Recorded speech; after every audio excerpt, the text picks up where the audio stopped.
Hello, you beautiful people, and welcome to this video of Are you lonely, or are you just an alpha? Now, I quite enjoy a good TED Talk every now and then, emphasis on good TED Talk, because TED Talks can offer a lot of really interesting information about loads of different topics, meaning there's always something that could interest you. Who's that? Who is this? Yell it. Grumpy Cat!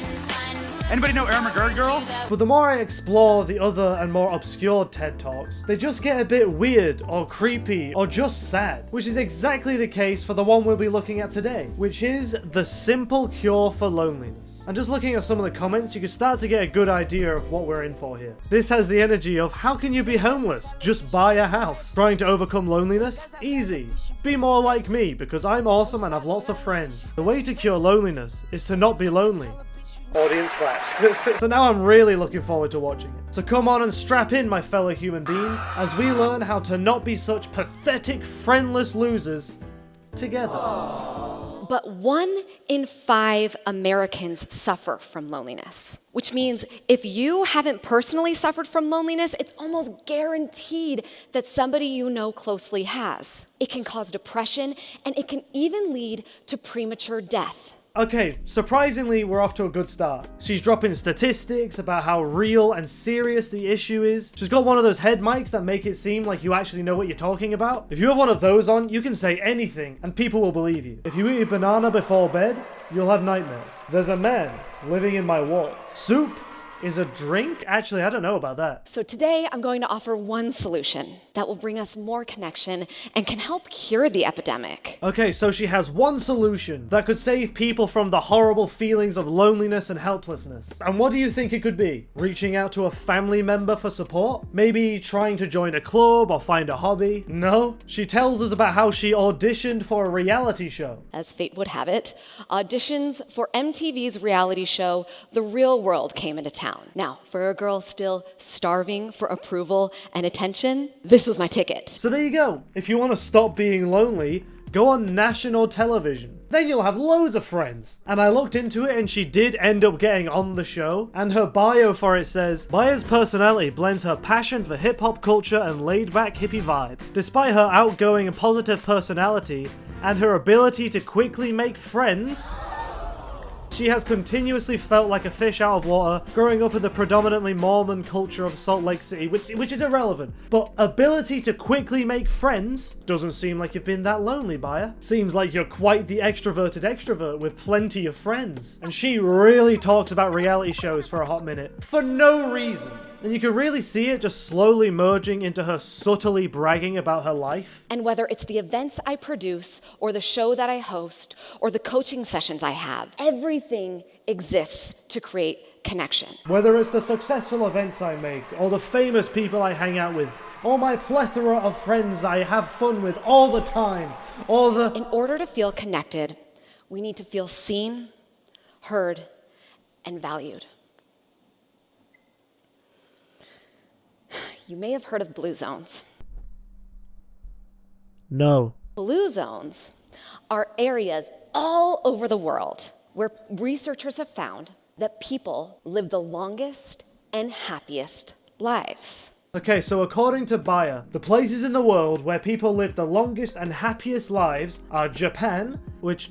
fair enough. As someone with very little knowledge about Japan, I imagine that's true. Italy, okay, it's quite nice there. I'd be very happy if I lived in Italy. And California? Are people having a good time in California? I feel like just LA itself probably brings down the average happiness in California to 8.2%. These societies have created something that I call an anchor of connection. Oh wait, doesn't Japan have an issue with hikikomori? Yeah, it's here, it's here. Hikikomori is a form of severe withdrawal and has been frequently described in Japan and is characterized by adolescents and young adults who become recluses in their parents' home, unable to work or go to school for months or years. They isolate themselves away from society and family in a single room for a period exceeding 6 months. There are 1.5 million people in Japan that have loneliness or anxiety so incredibly severe that they live in a single room for 6 months. So countries in these blue zones, which are supposed to be the happiest and most well-connected societies on the planet, according to Bayer, have these incredible issues, which one, would be a lot more interesting to hear someone talk about, and two, would actually help her point out some serious cases of loneliness and how to best help and support people through it. The most powerful way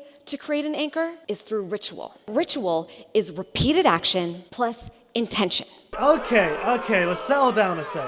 I see where she's coming from. You get closer to people that you hang out with and do stuff with more. But you're here talking about loneliness. And part of the issue that people suffering from loneliness have is that they don't have these people to hang out with and do stuff regularly with. That's why they're lonely. They're alone. She's literally just saying, oh, you feel alone and have no friends to be with to cheer you up? Well, then get some friends. After Monday nights, I head over to my partner's house, and we have a ritual that we've been doing for the past year or so, where before bed, we each say, the thing I love about you most today is. That is quite nice, to be honest. But she has a partner. And I know you can have a partner and friends and still feel lonely, but come on.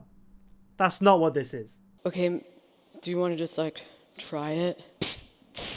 Not. Right now, I'm not in the mood. Okay, maybe just once? Okay. The thing I love about you most today is how your eyes sparkle when you're wrong and I'm right. Oh. Frick you. But what I could have never guessed this ritual would do is expand my capacity for kindness and compassion. You didn't expect that showing kindness and compassion would make you kinder and more compassionate? What did you think would happen? And what does this have to do with being lonely? You're just telling us about how amazing your friends are, how amazing your partner is, and what a great person you are. And pretty much just how you don't feel lonely at all. She really came here just to flex and then leave. I took a trip to France with some of the same girlfriends who I spend Monday nights with. Landing in Paris was amazing and exactly like you'd think it was if you've never been. You see what I mean? She's just telling us about how great everything is going for her and her life. Our last stop in France was Nice. We arrived 12 hours after the Bastille Day attack, where the truck driver drove through the fireworks celebration, tragically killing 84 people. We weren't in the mood to go out that night, so we went back to the apartment, we put on our leggings, poured ourselves some rosé, and we just talked. Do I really have to say anything here? She just told us about a horrible attack that happened, and then how she and her mates put on leggings and drank wine. Now I hope I don't need to explain how freaking stupid that is. I know what she's trying to say. Oh, your anchor of connection can help you get through bad times. And I understand that. But come on! She literally just explained to us how much of a tragedy occurred. But it's okay, because her and her friends had a bottle of rosé that night. This TED Talk just seems very out of touch. And all of her solutions for loneliness were just to have friends. But people suffering from loneliness don't go on holidays to Paris with a group of friends and a great partner waiting for them when they get home. They go to bed alone and hope that tomorrow is a little bit easier. And if you do feel this way, please don't feel ashamed to just reach out to someone for some support. I hope you take care of yourself. Well, this video got a bit deep, didn't it? But I feel like when you're talking about topics like this, you kind of have to take a sec and get real about it, you know? But thank you so much for watching. I feel like this video is a bit different, but I really hope you enjoyed it. Please like and subscribe, it really does mean a lot to me. And if you do, then I will give you a hug. If I don't stink, because I'm really sweaty right now, my room is boiling. Have a great day.